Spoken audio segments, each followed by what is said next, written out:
Today, you will learn how the Maintenance tab can be used. The first step is to find and click the Maintenance icon located in the bottom navigation. This is the second icon from left to right. Here, you will see suggested maintenance items that may apply to the asset type you selected in the asset setup. In today's example, you will see we are presented with two groups. Any suggested group names that appear can be renamed or deleted, as shown by the pencil and the trash icon beside the group name. Beware that deleting groups deletes all maintenance cards assigned to that group. Now that we are aware of this, you will have the ability to delete individual items that may not apply to your particular asset. You do not have to delete the entire group just to remove one or multiple items. You can simply swipe left on an item to delete it individually. You will also see that we are presented with two other options. Let's use this opportunity to talk about those. The first being Edit. Selecting this allows you to edit the item's name to make it custom to you. All maintenance items in a group are alphabetically ordered. You may want to keep that in mind when naming your items. The other feature we see when swiping left on a maintenance item is the Parts Room. The Parts Room feature is explained in a separate video. As the name implies, this allows parts or items to be moved and stored in a specialized area. These items can then be transferred to any asset in your garage or can remain there for future use. The Parts Room provides an inventory reference of the extra things you have. Next, let's look at how to add and create custom groups within this maintenance item area.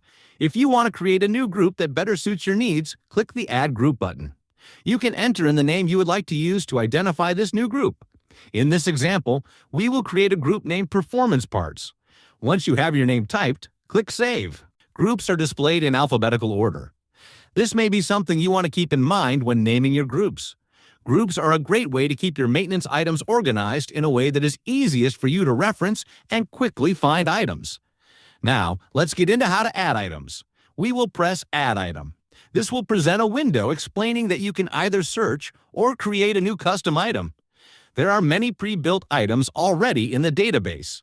Pre-built items have custom icons with specific informational fields for that item. The pre-built list is continually being added to with new items through user suggestions and recommendations. Now let's press the Search or Create Item. We are presented with a list in alphabetical order of pre-built items, along with a search field at the top of this window.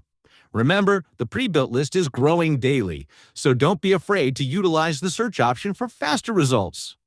If you find an item that represents or closely represents what you are requiring, select the item by pressing the box to the right, and it will light up orange with a check mark. Keep in mind you can customize and change an item name at any time, so even if the pre-built item does not have exactly the same name, it may represent and contain the same information fields for the item you are wanting to add.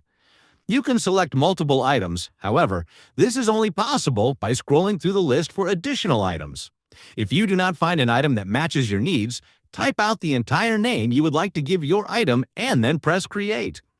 The pre-built list of items is being added to continuously through user suggestions and recommendations. Requests for pre-built items can be submitted through the Report Issue option inside the app, through our social media accounts, or via email to support@stickysgarage.com. To review, let's go back and add an item that is in the pre-built list. We will ensure we are in the correct group. For this example, we will be looking for an item to track a new exhaust system. We will first click Add Item, then click the Search or Create Item button. Now we will use the search box to see if exhaust is already created. Great, it is.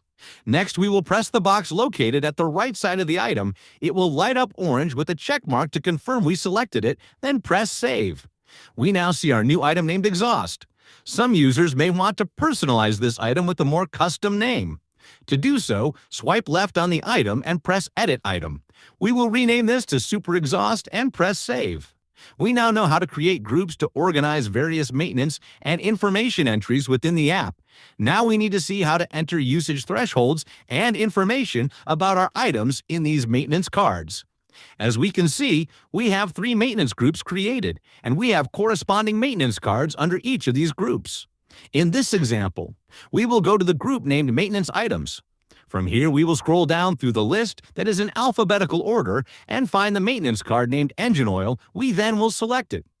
Since no information has yet been entered in for this item, you are presented with the default screen. There is a list of options for usage thresholds, but also a choice for none. Not every item will require thresholds or reminders. Some items may just be tracked for information purposes. Because of this, when we click on the first field named Units of Measure, we are presented with several options for how you may or may not want to track usage. When we originally set up our test asset, we selected miles as the way we wanted to track this asset. The system knows this, and that is why miles are shown in the Unit of Measure options. If we would have chosen a different unit of measure, let's say laps, you would see laps in place of miles. Continuing on. For this example of engine oil, we will choose to track by miles only. Now that we have selected miles in the first field, we will move to the second field named current miles and enter in the current miles on the oil. Note, this not the current miles on the asset, it is the current miles on the oil, so we will need to do a little math. Let's say the truck's last oil change was at 48,000 miles and it currently has 50,000 miles. That means we will enter a current usage of 2,000 miles. Next, we will set the item's lifespan. This is the maximum use threshold before servicing. In our example, we will use a lifespan of 5,000 miles. If necessary, this can be edited at any time. Now, let's decide whether we want to receive notifications. By default, push notifications are turned on, indicated by the slider being moved to the right. If notifications aren't needed, simply tap the slider and those fields will disappear. For this example, we'll leave the push notifications enabled. The warning percentage and warning unit of measure fields work together. For example, if you enter 90% in the warning percentage field, the system will automatically calculate the warning unit of measure as 4,500 miles. You can also enter a value directly into the warning unit of measure field. In this example, we'll set it to 4,900 miles, meaning we'll be warned slightly before the 5,000-mile limit. The app will automatically calculate that as 98%. Scrolling down, you can complete any additional information fields that are important to you. If there's extra information that doesn't have a dedicated field, use the notes section as a catch-all. In this example, we'll add an extra note saying use synthetic oil. Along with notes, you can also upload or take pictures. Photos are a great way to capture repairs, receipts, manuals, completed work, and more, all directly tied to your item. An added bonus, this keeps your personal camera roll clean. No more digging through thousands of photos to find a single image. Everything stays organized within Stickey's garage. Once finished, click Save. This will return you to the Maintenance tab and back to the maintenance group that contains the item we just completed. Now we will go look for the item and examine it further. As you can see, it now shows 40% usage, based on the thresholds we just set. When we click into the item, we can review all the threshold settings.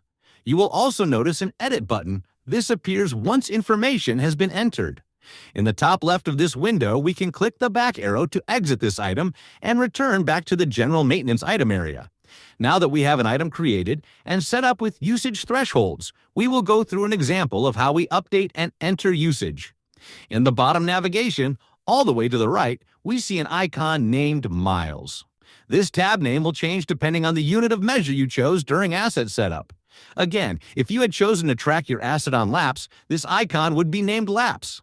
This example, however, is in miles. Let's select that icon named Miles. From here, we will then select the button that says Add New Miles. We are now presented with a current odometer field. In this example, we are saying the current odometer of our test asset is at 53,000 miles. The third field is the last odometer entry that was inputted, which was 50,000 miles. We are quickly able to have a reference that it has been 3,000 miles since we last did a usage entry. The date field is used for reference of when the entry was being made. The notes section can be used to add any details you find important for that entry. For example, road trip to the racetrack. The upload image or take a picture option is useful for capturing a photo of your odometer reading to ensure accuracy. It is also great for racers to capture an image of their racing logbook to match up with their entries and vehicle history. There is no right or wrong amount of time before entering and updating usage. Some users may have a set policy if you are part of a team or business. Individual users may update usage daily, others weekly or monthly. Others may get a reading when the kids come home for the holidays. All that is left is to select Save. The new entry appears in the list. This is where all usage entries will be displayed. You will also have the option to download a report of the usage history, which includes the entry number, miles added, user who added the entry, date, and notes. Now that we have entered usage, let's go see what happened to the test maintenance item example of engine oil. There are several ways you can view and be notified that items require attention. The first would be the push notification we had enabled. We can also select Garage from the bottom left of the navigation bar. As seen on this screen, we can see the engine oil item is showing in red at 100% usage. You can press on the engine oil bubble, and it will take you directly to its maintenance card. We can also go to the master asset list, which can be found at the top of your screen. There is a red alert bubble. If we expand the group, you will see the asset or assets if you happen to have multiple. Another way to see notifications is by selecting the exclamation point triangle in the top right of the app. Lastly, you can navigate to the Maintenance tab from the bottom navigation. Here you can expand the group you placed the item in. For our example, it is under Maintenance Items. As you can see in the overview list of all your maintenance items, the engine oil item is now showing 100% usage. We will click into it and see that the current mileage is now 5,000, which matches our maximum lifespan, meaning there are 0 miles remaining. The item has reached 100% usage. The next step is to complete the task, which in this case is changing the oil. Use your helpful information fields to quickly and correctly complete your oil change, and then simply click Complete and Reset.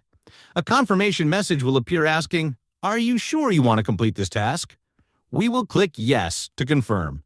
Doing this will automatically reset the current miles to 0, keep the maximum threshold at 5,000 miles, and retain your previously set warning percentage threshold. Your maintenance item is now reset and ready to start tracking again. Thank you for watching.